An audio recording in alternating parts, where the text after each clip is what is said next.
லூக்கா 5:17. பின்பு ஒரு நாள் அவர் உபதேசித்துக் கொண்டிருக்கும் பொழுது கலிலேயா யூதேயா நாடுகளில் உள்ள சகல கிராமங்களிலும் எருசலேம் நகரத்திலும் இருந்து வந்த பரிசேயரும் நியாயசாஸ்திரிகளும் உட்கார்ந்திருந்தார்கள். அப்பொழுது பிணியாளிகளை குணமாக்கத்தக்கதாக கர்த்தருடைய வல்லமை விளங்கிற்று. நல்லா கவனிங்க. இயேசு கிறிஸ்து பிரசங்கம் பண்ணும்போது பிணியாளிகளை குணமாக்கத்தக்கதான வல்லமை என்ன பண்ணுதான் விளங்கிற்று என்று சொல்லப்படுது. இயேசு கிறிஸ்து அவர் பிரசங்கம் பண்ணும்போது பிணியாளிகளை குணமாக்கத்தக்கதான வல்லமை விளங்கிற்று என்று சொல்லப்படுகிறது. அப்போ பாருங்கள், அப்போஸ்தலர் 10:38 படிக்கும்போது, அப்போஸ்தலர் 10ஆம் அதிகாரம் 38ஆம் அதிகாரத்துடன் வாசிக்கும்போது, அதில் அந்த அதிகாரத்தில் நசரேயனாகிய இயேசுவை தேவன் என்ன பண்ணறாம், வல்லமையினாலும் என்ன பண்ணறாம், பரிசுத்தாவினாலும் என்ன பண்ணறாம், அபிஷேகம் பண்ணினார் என்று சொல்லப்படுது. அப்படி தேவன் அவரோடு கூட இருந்தபடினால பரிசுத்தாவினும் வல்லமையினாலும் அபிஷேகம் பண்ணினார். அப்படி அபிஷேகம் பண்ணினால்தான் கர்த்தர் பாருங்க அவரை கொண்டு நிறைய அதிசய அற்புதம் தேவன் செய்தார். அப்போ நம்ம கூட நமக்கும் அந்த கர்த்தரோட வல்லமை அந்த அபிஷேகம் வேண்டுமானால், அதான் உங்களுக்கு நான் ஏற்கனவே சொல்லியிருக்கிறேன், அவருடைய சமூகத்தை நம்ம என்ன பண்ண தேட வேண்டும். 1 நாளாகம் 16:14 சொல்கிறாரு, அவருடைய சமூகத்தை நம்ம தேட வேண்டும். அதுக்கு அடுத்தது யோபு 36:24 சொல்கிறாரு, அவரை போல் நம்ம என்ன பண்ண போதிக்க வேண்டுமானால் நம்ம என்ன பண்ணணும், அவர் சமூகத்தை நம்ம நித்தம் நாம் தேட வேண்டும். 3வது உபவாசத்தை நம்ம என்ன பண்ண ஜெபிக்கணும். மார்க் 9:29 சொல்கிறாரு, உபவாசத்தை நம்ம ஜெபிக்கணும். 4வது அதிகாலையிலும் சரி 3ஆம் மணி வேலையிலும் இரவு நேரத்தில் நம்ம ஜெபிக்கணும். 5வது வேதத்தை நம்ம என்ன பண்ணணும் படிக்க வேண்டும். அப்போ இந்த இரவு ஜெபத்தில் நம்ம என்ன பண்ணணும், இந்த வார்த்தையை நம்ம என்ன பண்ணோம் கேட்டோம். அல்லேலூயா. அப்போ இன்றைக்கு கர்த்தருடைய வார்த்தை நம்ம கேட்க போகிறோம். இன்றைக்கு செய்தியினுடைய தலைப்பு இயேசுனுடைய உபதேசம். உபாகம் அதிகாரத்தில் 32ஆம் அதிகாரத்தில் 2ஆம் வசனம் சொல்லுது, மழையானது இளம் பயிரின் மேல் பொழிவது போல என் உபதேசம் பொழியும், பனித்துளிகள் புல்லின் மேல் இறங்குவது போல என் வசனம் இறங்கும். மழையானது இளம் பயிரின் மேல் பொழிவது போல என் உபதேசம் பொழியும், பனித்துளிகள் புல்லின் மேல் இறங்குவது போல என் வசனம் இறங்கும். அப்போ பாருங்கள், இங்கே மழையானது இளம் பயிரின் மேல் பொழிவது போல அப்படி சொன்னார். இந்த விளைநிலங்களை பார்க்கும்போது நெல் விளைச்சலும் சரி இல்லை எள்ளு இருந்தாலும் சரி, அதில் மழை பெய்யும்போது, இந்த சின்ன பயிரில் மழை பெய்யும்போது அது என்ன வருமா, ஒரு நல்ல ஒரு செழிப்பாக இருக்கும். அது என்ன பண்ண ஒரு செழிப்பாக இருக்கும், நல்ல வளர்ச்சி அடையும், எந்த பூச்சிலும் அரிக்காம நல்ல ஒரு செழிப்பாக வளரும். ஆனால் கர்த்தருடைய உபதேசம் பொழியும் போது அவர் சொல்ல என் உபதேசம் பொழியும், பனித்துளியில் புல்லின் மேல் இறங்குவது போல அப்படின்னு சொல்ல. அப்போ பனித்துளியில் புல்லின் மேல் இறங்குவது போல் அப்படின்னு சொல்ல. அப்போ பனித்துளியில் புல்லில் இறங்கும்போது என் வசனம் இறங்குனர், பனித்துளியில் புல்லின் மேல் இறங்குவது போல என் வசனம் இறங்குனர். அப்போது அந்த பனித்துளியில் அந்த புல் அந்த எப்படி அந்த துளிகள் மேலே இறங்குதோ அதே போல் வசனம் இறங்கும்போது நம்ம மேலே இல்லை நமக்குள்ளே கர்த்தருடைய வசனம் உள்ளே போகும்போது, கர்த்தருடைய வசனம் நம்ம மேலே இறங்கும்போது நம்முடைய வாழ்க்கை கூட ஒரு செழிப்பாக இருக்கும். அல்லேலூயா. நம்முடைய வாழ்க்கை ஒரு செழிப்பாக இருக்கும். நீதிமொழிகள் 5ஆம் அதிகாரம் 13ஆம் வசனத்தை படிங்க. நீதிமொழிகள் 5ஆம் அதிகாரம் 13ஆம் வசனத்தை படிங்க. என் போதகரின் சொல்லை கேளாமலும் என் உபதேசம் பண்ணினவர்களுக்கு என் செவியை சாயாமலும் போனேன். கவனிங்க, என் போதகர் சொல்லை நான் கேளாமலும். அப்போது ஒவ்வொரு முறையும் போதகர்மார்கள் சொல்லுகிறத நம்ம கேட்க வேண்டும். அல்லேலூயா. ஆமாம், அவருடைய உபதேசத்தை நம்ம என்ன பண்ண கேட்க வேண்டும். அப்போ அவருடைய கேட்கும்போது கவனிங்க, அந்த அவங்களுடைய போதர் சொல்ல நம்ம கேட்கும்போது கர்த்தர் நமக்கு ஒரு என்ன சொல்கிறேன்னா, கர்த்தர் நம்மளை ஆசீர்வதிப்பார். போதனை சொல்ல நம்ம கேட்கணும். கீழ்ப்படியும் போது அவருடைய உபதேசத்தை நம்ம கேட்கும்போது நம்ம வாழ்க்கையில் நீங்கள் எல்லா காரியத்திலும் ஆண்டவர் ஒரு வெற்றி கொடுப்பார். ஏன்னா கடவுளுடைய பணி செய்கிற போதகர்மாருடைய உபதேசத்தை நம்ம கேட்கும்போது கர்த்தர் நம்மளாம் பண்ணுவார், நம்மளை ஆசிர்வதிப்பார். மார்க்கு 1:27 சொல்லப்படுது. மார்க்கு 1ஆம் அதிகாரம் 27 வசனம் படிங்க. மார்க் 1:27. தாவீதின் வம்சத்தான் ஆகிய யோசேப்பு என்னும் நாமமுள்ள புருஷனுக்கு நியமிக்கப்பட்டிருந்த ஒரு கன்னிகையிடத்திற்கு மரியாள். மார்க் 1:27. எல்லாரும் ஆச்சரியப்பட்டு இது என்ன,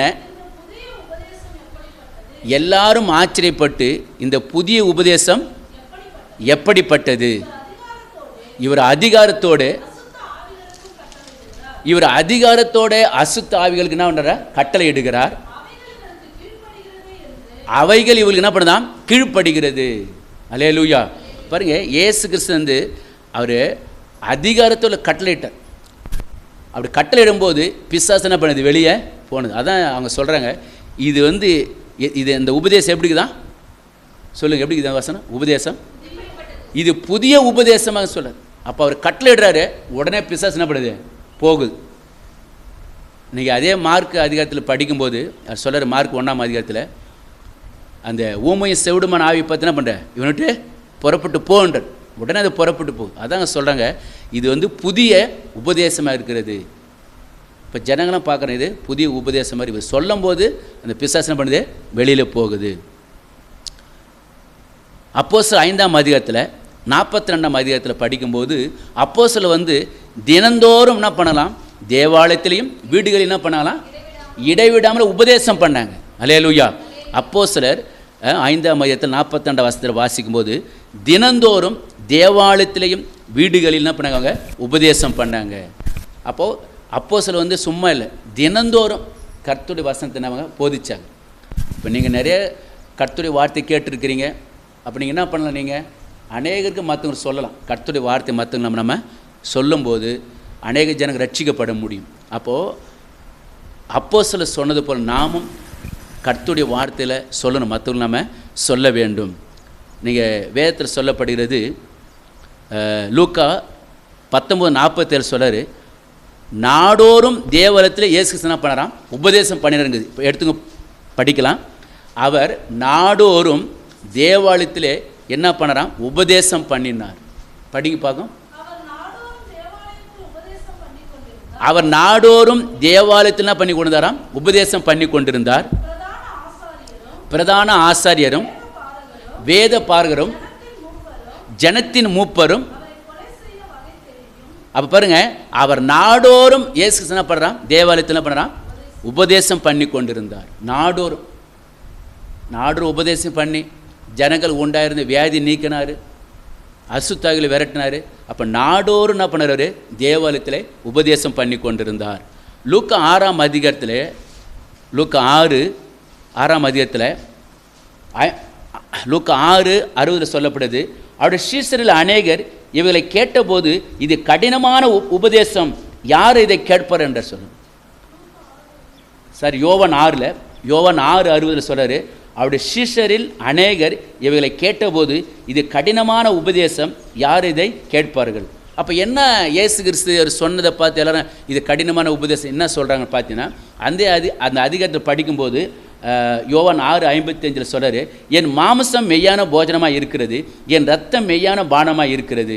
என் மாம்சத்தை புசித்து என் ரத்தத்தை பானம் பண்ணுகிறவன் என்னில் நிலைத்திருக்கிறான், நானும் அவனை நிலைத்திருக்கிறேன். அப்போ பாரு, இது இயேசு சொல்கிறார், என் மாம்சம் வந்து மெய்யான போஜனமாக இருக்கிறது, என் ரத்தம் மெய்யான பானமாக இருக்கிறது. இதெல்லாம் அவர் சொல்கிறார். அதெல்லாம் 58 சொல்கிறார், வானத்திலிருந்து இறங்கின அப்பம் இதுவே, இது உங்கள் பிதாக்களை புசித்த மண்ணாக போலல்ல, அவர்கள் மரித்தார்களே, இந்த அப்பத்தை புசிக்கிறவனும் என்றென்றைக்கு பிழைப்பான் அப்படின்னு சொல்கிறார்.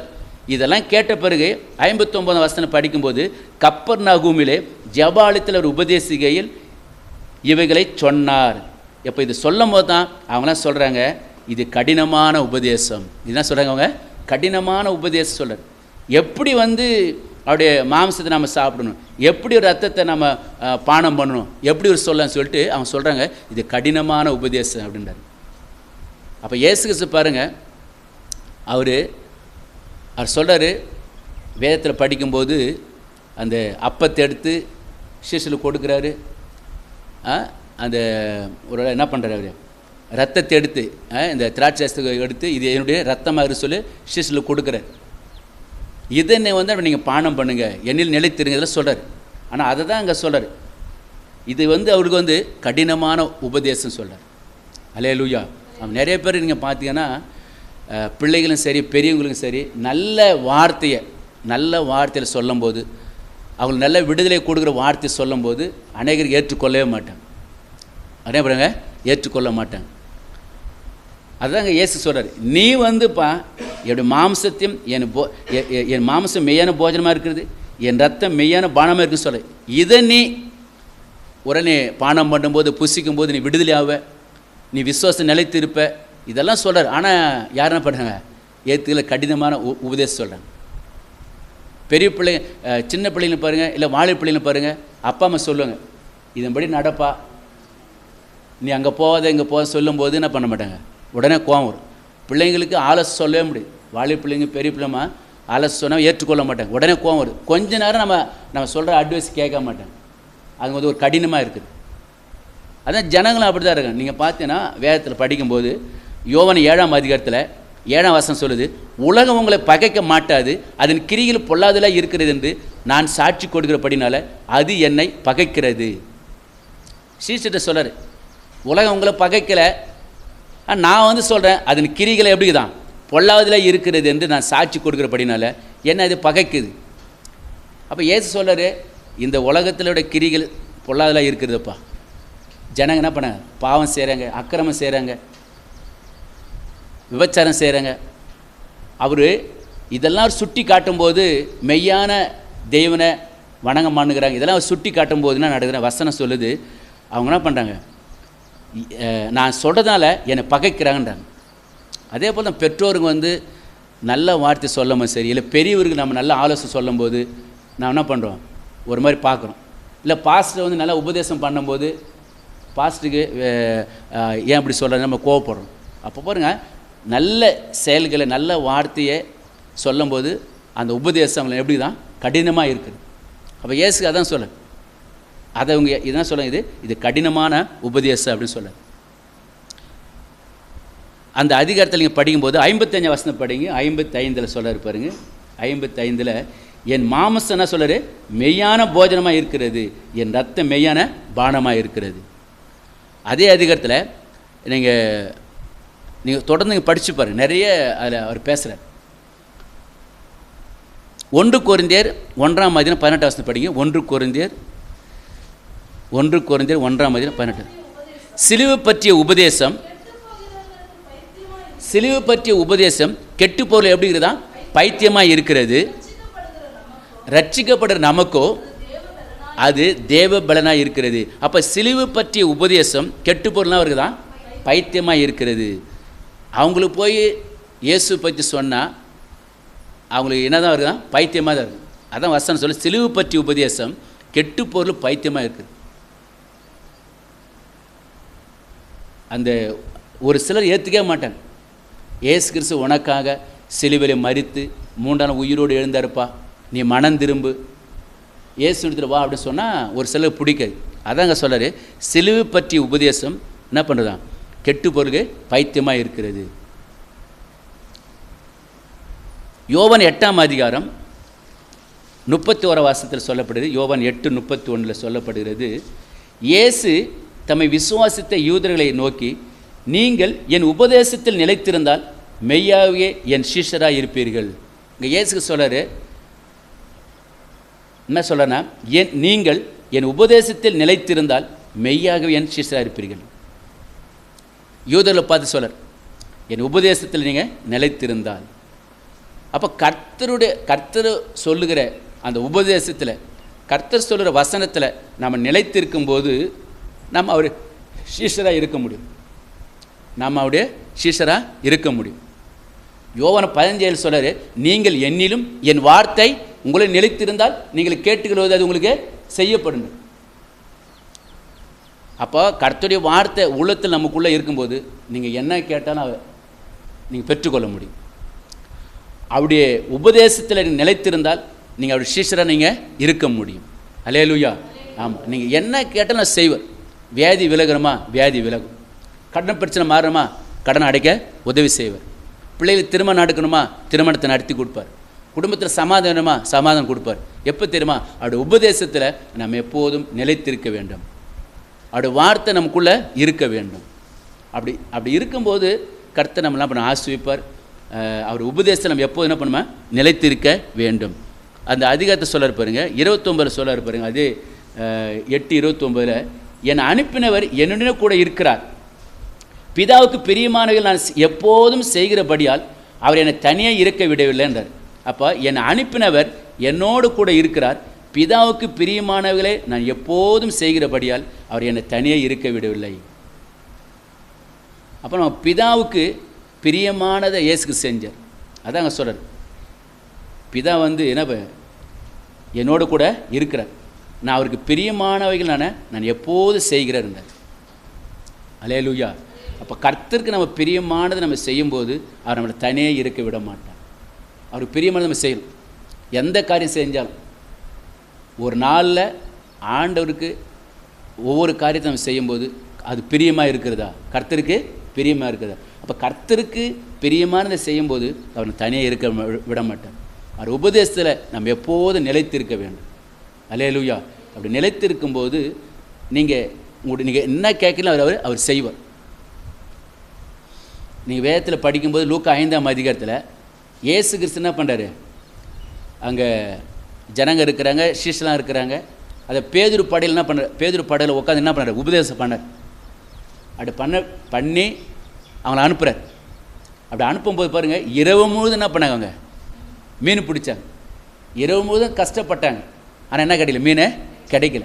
ஆனால் கர்த்தருடைய வார்த்தை கேட்டாங்க, உபதேசத்தை கேட்டாங்க. கேட்டு போய் என்ன பண்ணாங்க, வலையை போய் போடுறாங்க. திரளான மீன்களை பிடிச்சாங்க. அல்லேலூயா. நீங்கள் கூட பாருங்கள், ஆலயத்துக்கு சரியாக நீங்கள் கர்த்தருடைய வார்த்தை நீங்கள் கேட்டிங்கன்னா, கர்த்தருடைய வார்த்தையை கேட்டு நீங்கள் உங்கள் வேலைகளுக்கு இல்லை உங்கள் தனிப்பட்ட வேலைக்கான போனால் கூட கர்த்தர் அந்த வேலையில் ஒரு ஆசிரியத்தை கட்டளிடுவோம். அல்லேலூயா. இல்லை கடை வச்சுக்கலாம் இருக்கலாம், இல்லை பிஸ்னஸ் செய்யலாம் இருக்கலாம். ஒரு 3 மணி நேரம் நீங்கள் கர்த்தர் சமத்தை உட்காந்து பாருங்கள்.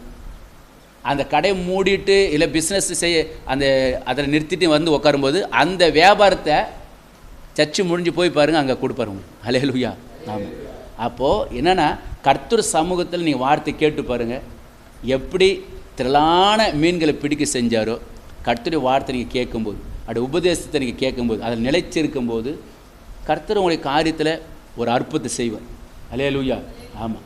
யோபு சொல்கிறாரு, கிரகிக்கக்கூடாத பெரிய காரியம் செய்வாராம். என்ன சொல்கிறாரு, கிரகிக்கக்கூடாத பெரிய காரியங்களை அவர் செய்வார். அப்போது நாம் என்ன பண்ணணும்னா, கர்த்தருடைய எப்படின்னா அவருக்கு பிரியமானவர் செய்யணும். அப்படி உபதேசத்தில் நம்ம எப்போது நிலைத்து இருக்கணும். கடினமாக வார்த்தை வரும்போது நம்ம கோவப்படக்கூடாது. அல்லேலூயா. சில நேரங்களில் கோவப்படக்கூடாது. வேதத்தில் நீங்கள் படிக்கும் நிறையா நம்ம பார்க்கலாம். யோவான் 8ஆம் அதிகாரத்தில் அந்த விபச்சாரத்தில் கைமை பிடிக்கப்பட்ட அந்த அம்மா அப்பா அவர் சொல்கிறார். என்ன சொல்கிறாரு, அவர் சொல்கிறாரு, இனி என்ன செய்தனே, பாவம் செய்து. யோவான் 8:11 சொல்கிறாரு, அதற்கு அவள் இல்லை ஆண்டவரே என்றார். இயேசு அவளை நோக்கி, நானும் உன் ஆக்கின்களை தீர்க்கிறதில்லை, நீ போ, இனியும் பாவம் செய்யாதே. அல்லேலூயா. ஆமாம். அந்த இடத்துல நீ பாவம் செய்யுதுன்னு சொல்கிறார். அந்த இடத்துல ஜனங்களாம் அந்த அம்மாவை துரத்தின்னு வராங்க. ஏன்னா விபச்சாரத்தில் கைமையும் பிடிக்கப்பட்ட அந்த அம்மாவை துரத்தின்னு வராங்க. அந்த அம்மா நேரம் இயேசு எடுத்து வராங்க.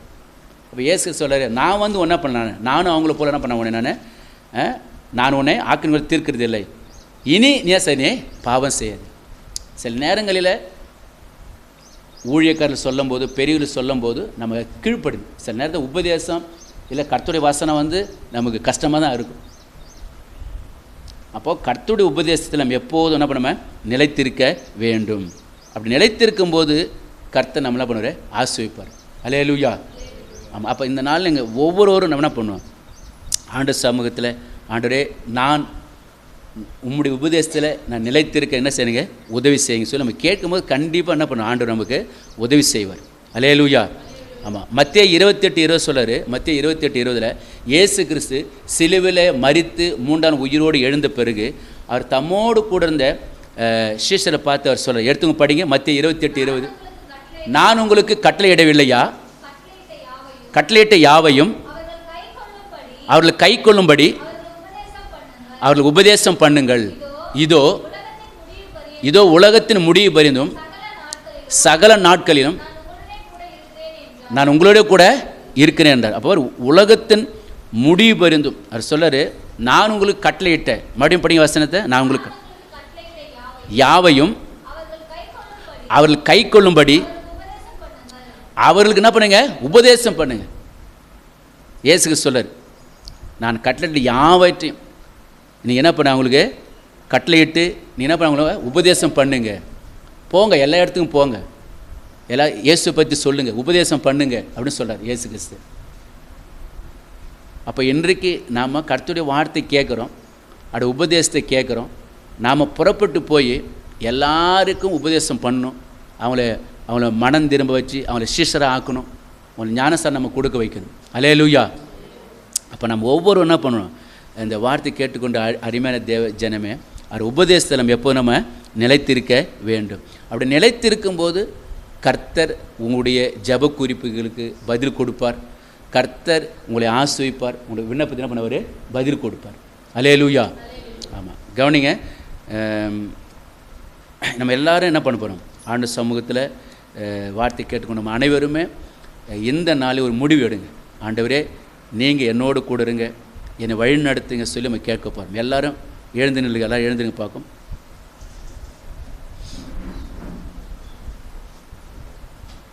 எல்லாரும் எழுந்து நின்று ஆண்டு சமூகத்தில் அவர் நோக்கி பார்க்க போகிறோம்.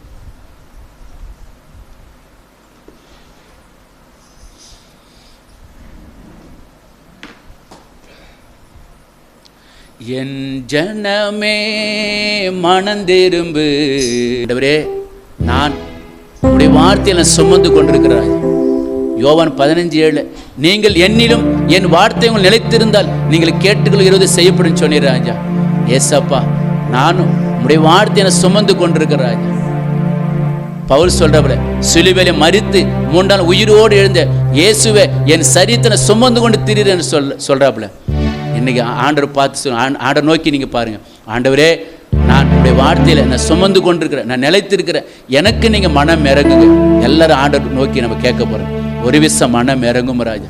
என் உபதேசத்தை நிலைத்திருன்னு சொன்னாரே, இன்றைக்கு அந்த உபதேசம் எப்போது நிலைத்திருக்க நீங்கள் கேளுங்க. ஆண்டவரே, நானும் அந்த உபதேசத்தோடு நிலைத்திருக்கேன், உதவி செய்யுங்க ராஜா. சில நேரம் உண்மை விட்டு நான் விலகி போகிறோம் ராஜா. ஆண்டவர்கிட்ட கேளுங்க, ஆண்டவர் உபதேசத்தில் எப்போது நிலைத்திருக்க எனக்கு உதவி செய்யுங்க ராஜா.